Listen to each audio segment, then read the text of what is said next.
ახალციხის სამხატვრო სკოლის აღსაზრდელები აღდგომის დღესასწაულისათვის გამოფენას მოაწყობენ. ღონისძიებისათვის მზადება მათ უკვე დაიწყეს. მოზარდები ადგილობრივებს თექის, კერამიკის, თიხისა და სხვადასხვა ფერწერულ ნამუშევრებს შესთავაზებენ. გამოფენისათვის სკოლის აღსაზრდელები სპეციალურ კალათებსაც დაამზადებენ, სადაც სააღდგომო მოხატულ კვერცხებს ჩააწყობენ. სკოლის დირექტორის თქმით, დამთვალიერებელს ასევე ვიტრაჟის ნახვაც შეეძლება, რომელიც სამხატვრო სკოლაში ახლახანს დაინერგა. ნანა ნათენაძის განმარტებით ახალციხელებს სიურპრიზი ცელით.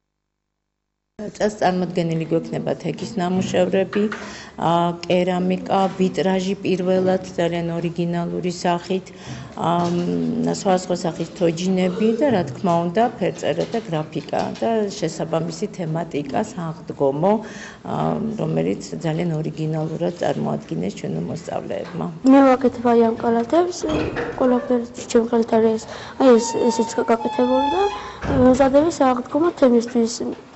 და ყველასე ვეტყვი რომ მოვბრძანოთ და ნახოთ ჩვენი გაკეთებული ყველაფერი.